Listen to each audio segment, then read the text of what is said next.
Raas enterprises ಪರವಾಗಿ ಹೃತ್ಪೂರ್ವಕ ಸ್ವಾಗತವನ್ನ ಬಯಸ್ತಾ ಇದ್ದೇವೆ. ಇದು ಯಾರಿಗೆ ಮೋಸ ಮಾಡುವಂತದ್ದು ಅಲ್ಲ, ಯಾಕೆಂದ್ರೆ ಡೈರೆಕ್ಟ್ ಲೈವ್ ಆಗಿ ಡ್ರಾ ಅನ್ನು ಈ ರೀತಿ ಒಂದು ಉತ್ತಮ ಗುಣಮಟ್ಟದ ಒಂದು ಸ್ಕೀಮ್ ಅನ್ನು ಮಾಡಿದಂತ ರಾಜ್ ಎಂಟರ್ಪ್ರೈಸಸ್ ಪ್ರತಿಯೊಬ್ಬರಿಗೂ ಕೂಡ ಅಭಿನಂದಿಸ್ತಾ, ನನ್ನ ಸ್ನೇಹಿತ ಮುನ್ನ ಬಂದು ಹೇಳಿದ ಒಂದು ಹೆಸರು ಹಾಕು ಅಂತ ಹೇಳಿದ. ಆ 30 ವರ್ಷದ ನಂತರ ಇವತ್ತು ಒಂದು ಇದಕ್ಕೆ ಒಂದು ಹೆಸರು ಹಾಕಿದೆ. ಎಲ್ಲರಿಗೂ ಒಳ್ಳೇದಾಗಲಿ, ಶುಭ ಹಾರೈಸ್ತೀವಿ.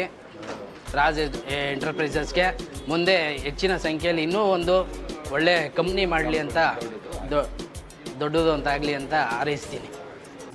ರಾಜ್ ಎಂಟರ್ಪ್ರೈಸಸ್ ಬ್ಯಾಂಗ್ಳೂರ್ ಸೀಸನ್ 5 ನಾನು ಒಂದು 10 ಮೆಂಬರ್ ನನ್ನ ಫ್ಯಾಮಿಲಿ ಮೆಂಬರ್ಸ್ ಮಾಡೋಣ ಬಿಡೋಣ ಅಂತ ಆಯಿತು ಇವ್ರ ಹತ್ರ.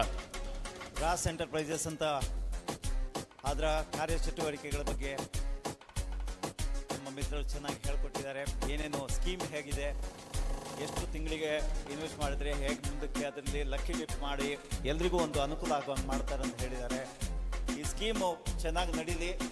ಇದೇ ಥರ ರಾಜ್ಯದ ಹಲವು ಜಿಲ್ಲೆಗಳಲ್ಲಿ, ತಾಲೂಕು ಕೇಂದ್ರಗಳಲ್ಲಿ ಎಷ್ಟೆಷ್ಟು ಸಾಧ್ಯ ಆಗುತ್ತಾ ಇದರದ್ದು ಬೇರುಗಳು ಹೋಗಿ ಒಳ್ಳೆ ರೀತಿಯಲ್ಲಿ ನಡೀಲಿ ಅಂತ ನಾನು ಭಗವಂತನ ಪ್ರಾರ್ಥಿಸ್ತೇನೆ. ವೇದಿಕೆ ಮೇಲೆ ನಾವು ನಿಂತು ಈ ರಾಸ್ ಎಂಟರ್ಪ್ರೈಸಿಂದ ನಾವು ಹೇಳ್ತಾ ಇದ್ದೀವಿ. ಸೊ ಇದೆಲ್ಲರಿಗೂ ಶುಭಾಶಯ ಆಗಿ, ಹೆಣ್ಮಕ್ಳು ಡೈಲಿ ಒಂದು 35 ರೂಪಾಯಿ ಉಳಿಸಿದ್ರೆ ತಿಂಗಳಿಗೆ 1,000 ರೂಪಾಯಿ ಆಗುತ್ತೆ. ಆ 1,000 ರೂಪಾಯಿದಲ್ಲಿ ಹೆಣ್ಮಕ್ಳನ್ನ ಒಂದು ಅನುಕೂಲ ಆಗುವಂಥ ಇದು ರಾಸ್ ಎಂಟರ್ಪ್ರೈಸ್ ಒಂದು ಅನುಕೂಲ ಮಾಡಿದ್ದಾರೆ. ಎಲ್ಲ ಹೆಣ್ಮಕ್ಳನ್ನ ಇದನ್ನು ಫಾಲೋ ಮಾಡಿ ತಗೊಳ್ಳಿ, ಯಾಕಂದರೆ ಇವರು 5 ಇದನ್ನು ನಡೆಸಿದ್ದಾರೆ.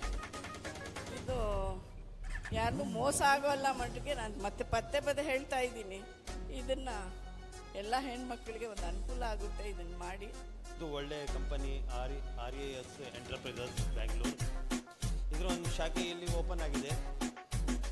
ನಮ್ಮ ಕಡೆಯಿಂದ ನಿಮಗೆಲ್ಲ ಶುಭಾಶಯಗಳು. ಹೀಗೆ RAS ಎಂಟರ್ಪ್ರೈಸಸ್ ಅವರು ಸಾಕಷ್ಟು ಶಾಖೆಗಳು ಓಪನ್ ಮಾಡಬೇಕು, ಸಾಕಷ್ಟು ಸೀಸನ್ಗಳು ಮಾಡಬೇಕು ಅಂತ ಕೇಳ್ಕೊಳ್ತಾ ಇದ್ದೀನಿ. ರಾಸ್ ಎಂಟರ್ಪ್ರೈಸಸ್ಸು ಏನು ಇವತ್ತು ಬೆಂಗಳೂರಲ್ಲಿ ಮಾಡಿದೆ, ಇನ್ನೂ ಉತ್ತಮವಾಗಿ ಮಾಡಲಿ, ಒಳ್ಳೆಯದಾಗಲಿ, ಇನ್ನೂ ಅತ್ಯುತ್ತಮ ಶಾಖೆಗಳನ್ನು ಓಪನ್ ಮಾಡಲಿ, ಇನ್ನೂ ದೊಡ್ಡ ಮಟ್ಟದಲ್ಲಿ ಬೆಳೀಲಿ ಅಂತ ನಮ್ಮೆಲ್ಲರ ಆರೈಕೆ. ಒಳ್ಳೆಯದಾಗಲಿ ಎಲ್ಲರಿಗೂ. ನನಗೆ ತುಂಬ ಸಂತೋಷ ಆಗ್ತಾ ಇದೆ, ಯಾಕೆಂದರೆ ನಾವು ಒಂದು 25 ವರ್ಷಗಳ ಹಿಂದೆಗಡೆ ಈ ಥರ ಸ್ಕೀಮ್ಗಳೆಲ್ಲ, ದೀಪಾವಳಿ ಸ್ಕೀಮ್ಸು, ರಂಜಾನ್ ಸ್ಕೀಮ್ಸು, ಆ ಥರ ಎಲ್ಲ ಮಹಿಳೆಯರಿಗೆ, ಮತ್ತು ಮಹಿಳೆಯರು ಎಸ್ಪೆಷಲಿ ಈ ಸ್ಕೀಮ್ಸನ್ನು ಇಷ್ಟಪಡೋದು ಮಹಿಳೆಯರೇ ಜಾಸ್ತಿ. ಸ್ವಲ್ಪ ಏನಾದರೂ ಗಿಫ್ಟ್ಸ್ ಕೊಡ್ತೀವಿ ಅಂದರೆ ಆ ಥರದಿಂದ ಓಡಿ ಬರೋದು ಹೆಣ್ಮಕ್ಳೇ. ಅದರಿಂದ ಇದು ಸೀಸನ್ 5 ಅಂದರೆ ಸಕ್ಸಸ್ಫುಲ್ಲಾಗಿ 4 ಟೀಮನ್ನು ಇವರು ಸಕ್ಸಸ್ಫುಲ್ಲಾಗಿ ಮಾಡಿದ್ದಾರೆ ಅಂದರೆ ತುಂಬ ಸಂತೋಷ ಆಗ್ತಾ ಇದೆ. ಯಾಕೆ ಅಂದರೆ 1 ಟೀಮು 2 ಟೀಮು ಮಾಡೋ ಅಷ್ಟರಲ್ಲೇ ಏನೇನೋ ಗೊಂದಲಗಳು ಬಂದು ಅದು ಕ್ಲೋಸ್ ಆಗಿರುತ್ತೆ. ಆದರೆ ಇದೇ ಥರ ಇವರು ಇನ್ನೂ ಒಂದು 30 ಸ್ಕೀಮ್ ವರ್ಗೂ ಚೆನ್ನಾಗಿ ಮಾಡ್ಕೊಂಬರಲಿ ಅಂತ ನಾನು ನಿಮಗೆ ಹಾರೈಸ್ತೇನೆ.